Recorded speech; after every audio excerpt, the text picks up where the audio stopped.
பாலசுப்பிரமணியர் அருளால் ஆன்மீக அன்பர்கள், நேயர்கள், ஜோதிட அன்பர்கள் அனைவருக்கும் அன்பான வணக்கங்கள். நான் உங்கள் வாழ்க வளமுடன் ஜோதிடர் ஸ்ரீ குரு சுந்தரவடிவேல். இப்போ பார்த்தீங்கன்னா 2025 நடக்க இருக்கிற தமிழ் புத்தாண்டு எப்படி இருக்குது, என்னென்ன விசேஷங்கள் இருக்குது, ஒவ்வொரு ராசிக்கும் எப்படி இருக்கும், என்ன செய்யலாம், என்ன செய்யக்கூடாது, என்ன விதமான வழிபாடுகள் செய்யணும், ஒவ்வொரு நட்சத்திரங்களுக்கும் என்ன விதமான பலன்கள் இருக்குது, இந்த ஆண்டு முழுவதும் இருக்கக்கூடிய கிரக பெயர்ச்சிகளால் ஏற்படக்கூடிய மாற்றங்கள் என்ன, வளர்ச்சி எப்படி இருக்கும், குடும்ப வாழ்க்கை எப்படி இருக்கும், சுப நிகழ்ச்சிகள் எப்படி இருக்கும், வீடு, வண்டி, வாகனம் மற்றும் அசையும் மற்றும் அசையா சொத்துக்கள் யாருக்கு அமையும், குழந்தை பாக்கியம் யாருக்கு கிடைக்கும் அப்படிங்கும் பல்வேறு விஷயங்களை பற்றி இந்த ஒரு வருடம் இருக்கக்கூடிய மொத்த பலனையும் நம்ம இந்த வீடியோ மூலமா பார்க்க இருக்கிறோம். இப்போ இந்த விசுவாவசு வருடம் தமிழ் புத்தாண்டுகளில் 60 வருடங்களில் 39வது வருடம் தான் இந்த வருடம். இந்த வருடம் இந்த ஆண்டு பிறக்குது. இந்த வருடத்தில் பிறக்கும் குழந்தைகள் தைரியமாக குழந்தைகளாகவும், எல்லோரையும் அனுசரித்து தெரியக்கூடிய குழந்தைகளாகவும், பண்புள்ள குழந்தைகளாகவும், அது மட்டும் இல்லாமல் தர்ம காரியங்கள், புண்ணிய காரியங்கள் ஈடுபடக்கூடிய குழந்தைகளாகவும் பிறப்பார்கள் அப்படிங்கிறது சித்தர் பாடல்களில் உள்ள ஒரு அமைப்பு. அது மட்டும் இல்லாமல் தன் மகனை சான்றோன் என கேட்ட தாய் அப்படிங்கிறது மாதிரி அந்த குழந்தைகள் பெற்றோருக்கு பெருமை சேர்ப்பார்கள் அப்படிங்கிற ஒரு விஷயமும் இருக்குது. இப்போ இந்த வருடத்தில் இந்த வருட பிறப்பின் அடிப்படையில் சூரியன் அப்படிங்கிற ஒரு ராஜாவாகவும் மந்திரியாகவும் இருக்கிறதுனால அரசியல் மாற்றங்கள், அதிகாரம் சார்ந்த மாற்றங்கள் அப்படிங்கிற ஒரு விஷயம் நடக்க இருக்குது. அதையும் தாண்டி மழை பொழிவு அப்படிங்கிறது ரொம்ப அதீதமாக இருக்குது. விவசாயம் செழிக்கும், தானிய உற்பத்திகள் அதிகரிக்கும். அடுத்து பார்த்தீங்கன்னா மக்கள் செழிப்பமடைவார்கள். வருமானத்தை விட செலவு கம்மியாக இருக்கும், சேமிப்பு அதிகரிக்கும், தங்கம், வெள்ளி, ஆபரணங்கள் வாங்கக்கூடிய தன்மை ஏற்படுது. அது இல்லாமல் பார்த்தீங்கன்னா இந்த காலகட்டத்தில் பசுக்கள் உற்பத்தி அப்படிங்கிற ஒரு விஷயம் ரொம்ப நல்லா இருக்குது. அடுத்து பார்த்தீங்கன்னா மக்கள் மீது வரி அப்படிங்கிற ஒரு விஷயம் அதிகரிக்கக்கூடிய சூழ்நிலை அப்படிங்கிறதும் இருக்குது. ஆக மொத்தத்தில் இந்த விசுவாவசு வருடம் அப்படிங்கிறது மற்ற வருடங்களை விட இந்த வருடத்தில் மக்களின் வளர்ச்சி அப்படிங்கிறது நல்லா இருக்கு. திரைப்படத்துறை ரொம்ப நல்லா இருக்கு. பெண்களுக்கான வளர்ச்சி, பெண்களுக்கான திட்டங்கள் அப்படிங்கிற ஒரு விஷயத்தை அரசாங்கங்கள் அதற்கான முக்கியத்துவம் கொடுக்க இருக்கிறாங்க. அந்த வகையில் அவங்களோட தனி முன்னேற்றம் அப்படிங்கிறது இந்த காலகட்டத்தில், இந்த வருடத்தில் ரொம்ப அதிகமாக இருக்கக்கூடிய அமைப்பு இருக்கு. குறிப்பாக எல்லார் குடும்பங்களிலும் சுப நிகழ்ச்சிகள் நடக்கக்கூடிய ஒரு தன்மை, திருமண பாக்கியங்கள் கைகூடக்கூடிய ஒரு அமைப்பு, குழந்தை பாக்கியங்கள் கிடைக்கக்கூடிய அமைப்பு, கோவில் வழிபாடுகள், தர்ம காரியங்கள், புண்ணிய காரியங்களில் மக்கள் ஈடுபடக்கூடிய ஒரு தன்மை அப்படிங்கிறதெல்லாம் ரொம்ப மிக சிறப்பாக இருக்கக்கூடிய இந்த விசுவாவசு வருடத்தில் உங்கள் ராசிக்கு எப்படி இருக்கும் அப்படிங்கிறத இப்ப பார்ப்போம்.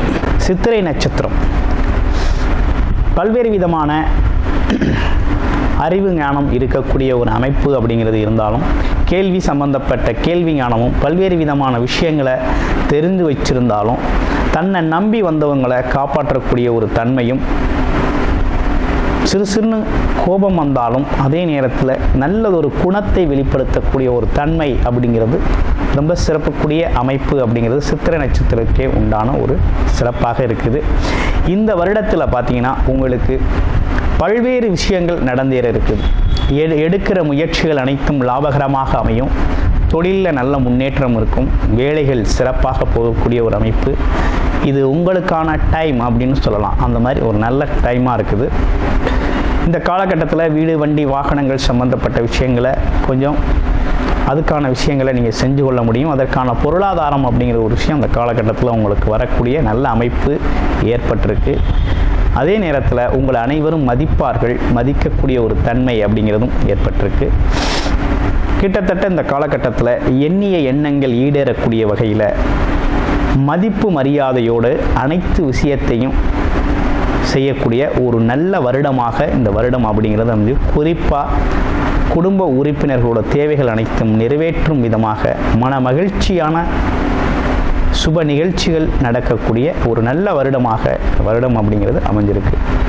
இனிய புத்தாண்டு நல்வாழ்த்துக்கள். கல்விக்காரகனான புதனை ஆட்சி வீடாக கொண்ட கன்னி ராசி அன்பர்களுக்கு இந்த வருடம், இந்த தமிழ் புத்தாண்டு பார்த்தீங்கன்னா உங்களுடைய ராசிக்கு 9ஆம் இடத்துல பாக்ய குருவாக அமர்ந்திருந்த குரு பகவான் ராசிக்கு 10ஆம் இடமாக தொழில் குருவாக மாற்றம் அடைகிறார்.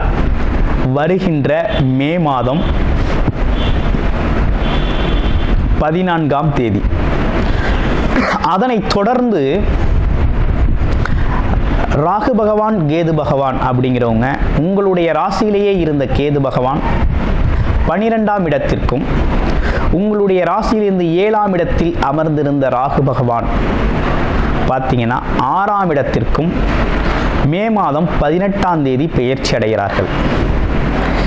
இப்படிப்பட்ட பெயர்ச்சிகளின் எடுக்கக்கூடிய இந்த சூழ்நிலையில் பார்த்தீங்கன்னா சனி பகவான் கண்டக சனியாக உங்களுடைய ராசிக்கு 7ஆம் இடத்தில் அமர்ந்திருக்கிறார். இந்த வருடம் முழுவதுமே சனி பகவான் 7ஆம் இடத்தில் சஞ்சாரம் செய்வார். அப்ப இந்த வருடம் எப்படி இருக்க போகுது, நமக்கு கிரக மாற்றங்கள்லாம் என்ன சொல்லுது, ராஜ கிரகங்கள்லாம் எப்படி வழிநடத்த போகுது அப்படின்னு பார்த்தோம்னா, உத்தியோகத்தில் இருப்பவர்களுக்கு நல்லதொரு உயர்வு அப்படிங்கிறது கிடைக்க இருக்குது. அதில் எந்த மாற்றமும் இல்லை. அது எப்படி கிடைக்கும் அப்படின்னா இடமாற்றம் மூலமாக கிடைக்கும். கண்டிப்பாக இடமாற்றம் அப்படிங்கிறது உத்தியோகத்தில் இருக்கிறவங்களுக்கு உண்டு. அதில் எந்த மாற்றமும் இல்லை. மாற்றம் ஒன்றே மாறாதது அப்படிங்கிறது மாதிரி 10ல் குரு அமர்ந்தால் பதவி பறிபோகும் அப்படின்னு சொல்றது உண்டு. பதவி பறிபோகும் அப்படின்னா இப்போ இருக்க வேலை சூழல் இருந்து இன்னொரு வேலை சூழல் அடுத்த கட்டத்திற்கு நீங்கள் போகணும். அடுத்த லெவல், நெக்ஸ்ட் லெவல் மூவ் ஆகணும். அப்படிங்கிறத தான் குரு பகவான் மூவ் பண்ணுறார். இப்போ என்னன்னா உத்தியோகஸ்தார்கள் அனைவருக்கும் பதவி மாற்றங்கள் ஏற்படும். இருக்கிற நிலையிலிருந்து அடுத்த நிலைக்கு செல்வீங்க. அது எப்படி அப்படின்னு கேட்டோம்னா, குரு அப்படிங்கிறவர் 100% சுபத்தன்மை உடையவர். நல்ல செயல்களுக்கு ஆதாரமாக செயலை செய்யக்கூடியவர் தான் குரு. இவர் பார்த்தீங்கன்னா இந்த காலகட்டத்தில் உங்களுக்கு இப்படி ஒரு மாற்றத்தை ஏற்படுத்தி கொடுக்கிறார். இந்த வாழ்க்கையில் இந்த மாற்றம் அப்படிங்கிறது அவசியம் இந்த காலகட்டத்தில். அதுவும் சிம்ம ராசி நண்பர்களுக்கு அவசியம். ஏன்னா ராசியிலேயே கேது பகவான் அமர்ந்து இந்த சூழ்நிலையில் மனதில், உடலில், சூழலில் ஒரு குழப்பம் இருக்கு. இந்த குழப்பத்திற்கு தீர்வே வெளியில் போகிறது தான், இடத்தை மாற்றுவது தான். இடம் மாறினால் எல்லாம் மாறும். அப்போ என்னன்னா உங்களோட வேலை, உத்தியோகம் அப்படிங்கிறது மாற்றத்திற்கு உட்பட்டது இந்த வருடம். மாற்றம் நல்லது அப்படிங்கிறதையும் பதிவாக இருக்கு. அடுத்து தொழில்துறை சார்ந்த, வியாபாரம் சார்ந்த துறைகளில் இருக்கவங்களுக்கு சின்ன சின்ன அலைச்சல்கள் இருந்தாலும் வியாபாரம் நல்லபடியாக செழிக்கும், முன்னேற்றமடையும், லாபகரமாக இருக்கும். நல்லதொரு வளர்ச்சியை நீங்கள் சந்திப்பீங்க. அப்படிங்கிறதுல எந்த மாற்றமும் இல்லை, நல்ல வளர்ச்சி இருக்கும். அதே தொழில்துறைகளில் உங்களுக்கு வர வேண்டிய பணம் வரணும், பாக்கிகள்லாம் வசூலாகணும் அப்படின்னா கொஞ்சம் லேட் ஆகும். ஆனால் கண்டிப்பாக வந்துடும். பார்ட்னர்ஷிப் பிஸ்னஸில் இருக்கக்கூடியவர்களுக்கெல்லாம் கண்டிப்பாக வந்துடும். இந்த வருடம் முழுக்கவே பார்த்தீங்கன்னா சனி பகவான் உங்களுடைய ராசியவே பார்த்துக்கிட்டு இருப்பார். உங்களுடைய ராசியவே நேரடியாக பார்த்துக்கிட்டு இருப்பார். கண்டக சனி பார்வை. அப்போ என்னன்னு கேட்டிங்கன்னா, நெகட்டிவ் உணர்வுகள், எதிர்மறை எண்ணங்கள் மனதில் தோன்றக்கூடிய ஒரு தன்மை அப்படிங்கிறது உண்டு.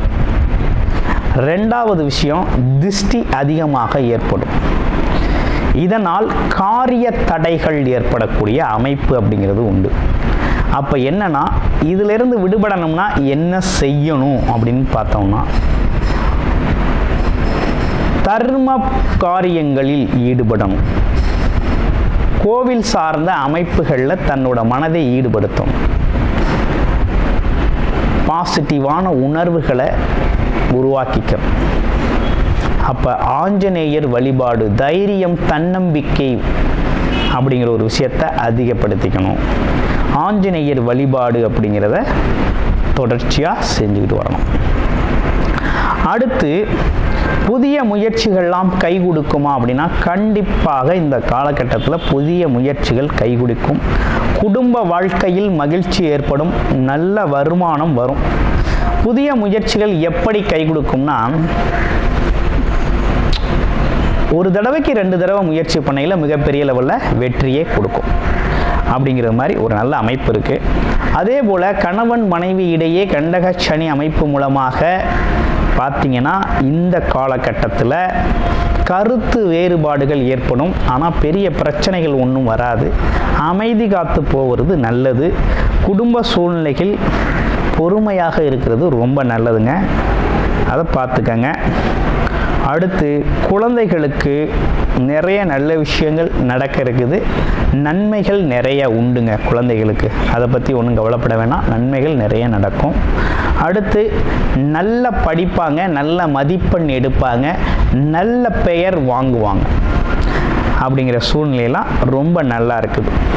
அப்போ இந்த காலகட்டத்தில், இப்படி இருக்கக்கூடிய இந்த காலகட்டத்தில், இந்த வருடத்தில் என்ன விதமான பரிகாரங்கள் மேன்மையை தரும் அப்படின்னு பார்த்தோம்னா, முதல் விதமாக வியாழக்கிழமைகளில் குரு பகவானுக்கு நெய்விளக்கேற்றி வழிபாடு செய்கிறதும், சனி பகவானுக்கு பார்த்தீங்கன்னா நல்ல எண்ணெய் தீபம் ஏற்றி வழிபாடு செய்கிறதும் ரொம்ப ரொம்ப முக்கியம். தொடர்ச்சியாக ஃபாலோ பண்ணிக்கங்க, ரொம்ப சிறப்பை தரும், நல்ல முன்னேற்றத்தை தரும். மனநிலையில், உடல்நிலையில், உறவுகள் சார்ந்த நிலையில் நல்லதொரு முன்னேற்றம் ஏற்படுறது மட்டும் இல்லாமல் மிகச்சிறந்த வழிகாட்டியாக குரு பகவான் இந்த காலகட்டத்தில் உங்களுக்கான தனி வழி, எந்த வழி அப்படிங்கிறத சிறப்பாக காமிப்பார். வாழ்வில் நல்லதொரு மாற்றத்தை உருவாக்குவார். அது மட்டும் இல்லாமல் உங்களுடைய பிறப்பு ஜாதகம் எப்படிப்பட்டு இருக்குது, என்ன விதமான தசாபுத்தி அமைப்புகள் இருக்குது அப்படிங்கிறத முழுமையாக பார்த்து இந்த குரு பயிற்சி சாதகங்களை பயன்படுத்திக்கங்க. நன்றி, வணக்கம், வாழ்த்துக்கள் அனைவருக்கும். கூடுதல் தகவலாக நேயர்களின் விருப்பத்திற்கிணங்க நமது ஸ்ரீ பாலசுப்பிரமணியர் ஆலயத்தில் அனைத்து விதமான சகல விதமான தோஷங்களும் நிவர்த்தி அடைய பரிகார பூஜைகள் தொடர்ச்சியாக நடக்க இருக்குது.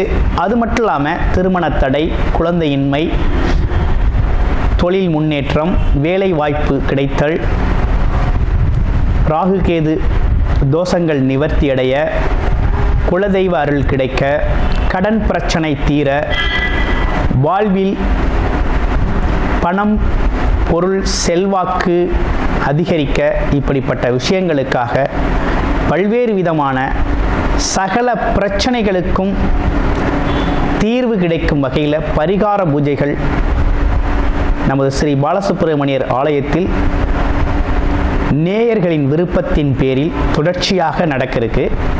உங்களுக்கு விருப்பம் இருக்கும் பட்சத்தில் டிஸ்பிளேல தர நம்பருக்கு கால் பண்ணி உங்களுக்கான பரிகார பூஜைகளை ஸ்ரீ பாலசுப்பிரமணியர் ஆலயத்தில் செய்து கொள்ளலாம். நன்றி, வணக்கம்.